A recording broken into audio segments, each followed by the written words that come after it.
Good morning, viewers. Welcome to Judicial Study Center.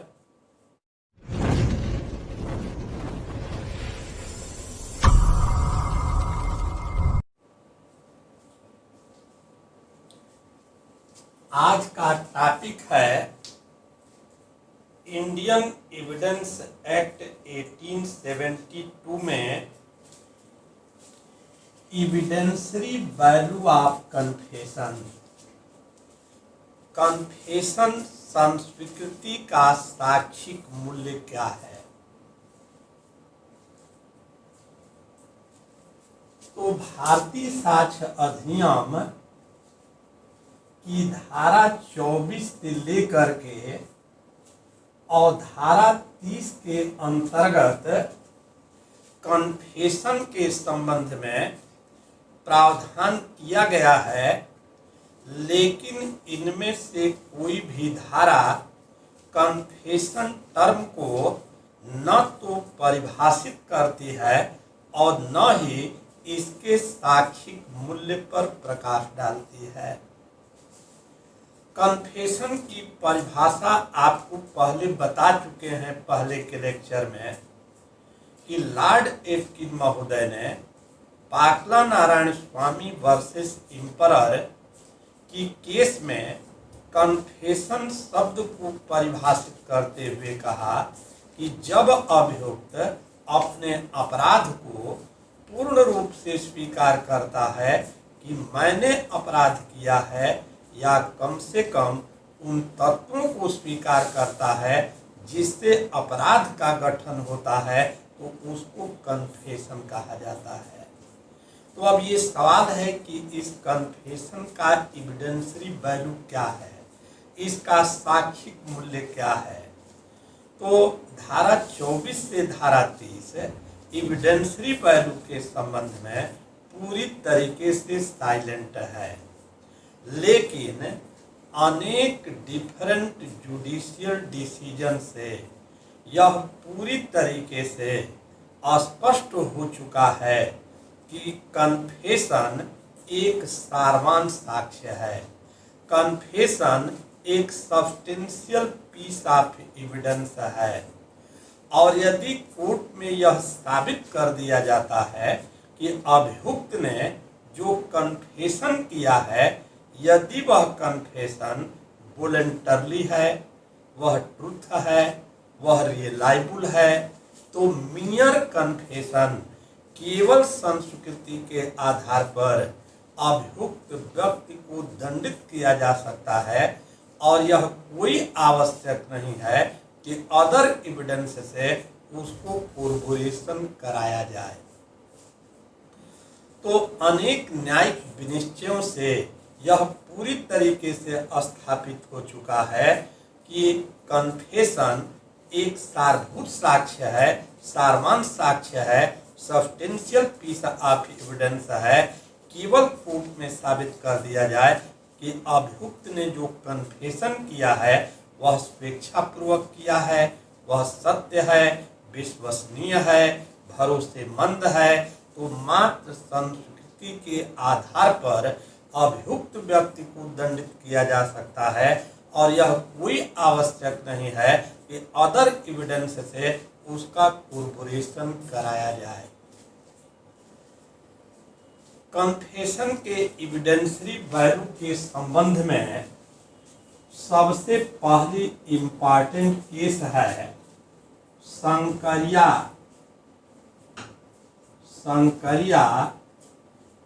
Versus state of Rajasthan 1978 supreme court. और इस case में supreme court ने पूरी तरीके से स्पष्ट कर दिया कि संस्वीकृति एक सारवान साक्ष्य है। यदि संस्वीकृति सत्य है, विश्वसनीय है, भरोसेमंद है, तो ऐसी संस्कृति के आधार पर अभियुक्त व्यक्ति को दंडित किया जा सकता है।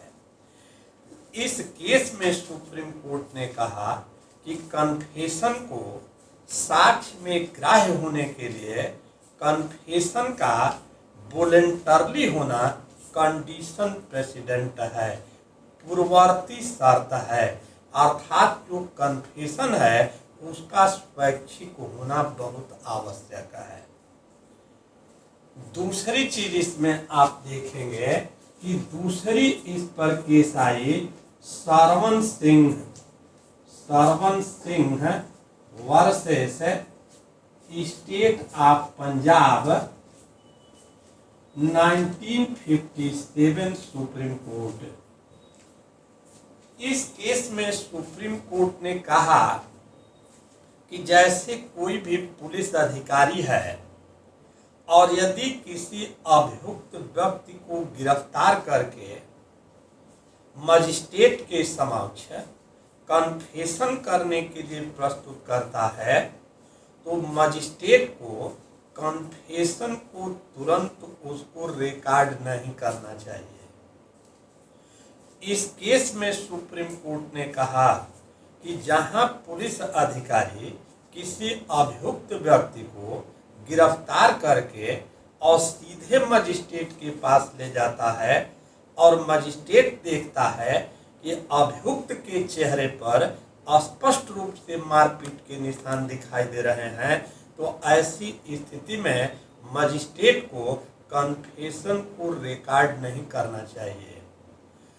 इस केस में सुप्रीम कोर्ट ने कहा कि ऐसी परिस्थिति में सबसे पहले मजिस्ट्रेट को अभियुक्त व्यक्ति को कम से कम 24 घंटे तक के लिए उसको जुडिशियल कस्टडी में भेज दिया जाना चाहिए, ताकि अभियुक्त के मस्तिष्क पर जो पुलिस का प्रभाव है वह समाप्त हो जाए। इसके पश्चात ही मजिस्ट्रेट को कन्फेशन को रिकॉर्ड करना चाहिए।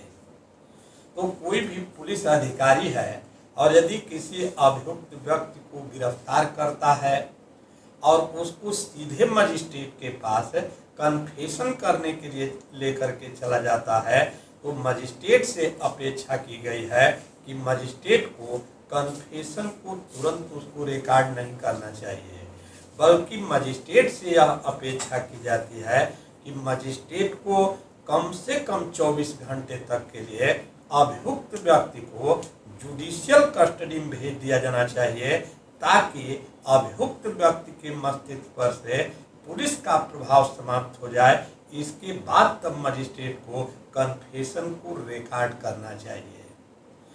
और तीसरी इस पर इम्पॉर्टेंट केस है Kehar Singh versus Delhi administration 1988 supreme court. इस केस में सुप्रीम कोर्ट ने कहा कि संस्कृति को साक्ष्य में ग्राह्य होने के लिए दंड प्रक्रिया संहिता की धारा 164 की उपधारा 2 का कंप्लायंस आवश्यक है। अर्थात इस केस में सुप्रीम कोर्ट ने स्पष्ट किया कि मजिस्ट्रेट को कन्फेशन को रिकॉर्ड करने से पहले सीआरपीसी की धारा 164 का कंप्लायंस करना आवश्यक होता है। सीआरपीसी की धारा 164 की उपधारा 2 मजिस्ट्रेट के ऊपर यह ड्यूटी इम्पोज करती है कि कन्फेशन को रिकॉर्ड करने से पहले मजिस्ट्रेट को अभियुक्त व्यक्ति को समझा देना चाहिए कि तुम कन्फेशन करने के लिए बाध्य नहीं हो, और यदि तुम कन्फेशन करते हो तो इसी कन्फेशन के आधार पर तुमको दंडित किया जा सकता है। और मजिस्ट्रेट तब तक कन्फेशन को रिकॉर्ड नहीं करेगा जब तक उसको पूरी तरीके से विश्वास नहीं हो जाता है कि अभियुक्त जो कन्फेशन कर रहा है वो वॉलंटरली कर रहा है।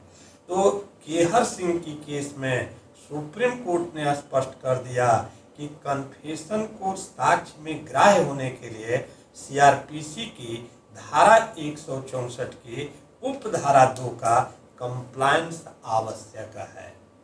तो इतनी चीज़ें आपको एविडेंशियल वैल्यू में लिखना है। That's all. Thank you.